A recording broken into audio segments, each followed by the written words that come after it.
Hello everyone, good evening সবাইকে। এত সুন্দর সেজে গুজে রেডি হয়ে পড়েছি। কোথায় যাচ্ছি বলো তো? হ্যাঁ, আজকে যাচ্ছি হচ্ছে সেই ছোটোবেলাকার স্কুলে, যেই স্কুলে আমি ক্লাস 5 থেকে 12 পর্যন্ত এতগুলো বছর কাটিয়েছি। আজ হলো 5th সেপ্টেম্বর, অনেক বছর পর আজকে স্কুলে যাচ্ছি। আর এই হলো সেই ছোটোবেলাকার বন্ধু সায়নী, যার সাথে শুধু পড়াশোনা নয়, নাচ আঁকা সব কিছুরই সাথী বলতে পারো ও আমার, এবং সেটা ছোটোবেলা থেকে। তারপরে অনেক পুরানো বন্ধুদের সঙ্গে দেখা হলো, অনেক পুরানো স্মৃতিও মনে পড়লো, একটু মনটা খারাপ হয়ে গিয়েছিল। তো যাই হোক, এত বছর পরে স্কুলে গিয়ে সত্যি ভীষণ ভালো লেগেছে, অনেক ছবি তুলেছি।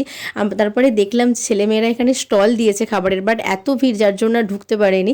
সেখান থেকে চলে গিয়েছিলাম আমরা এক্সিবিশন রুমে, যেখানে গিয়ে দেখলাম ছেলেমেয়েরা নিজের হাতে খুব সুন্দর সুন্দর মডেল বানিয়েছে, ড্রয়িং করেছে।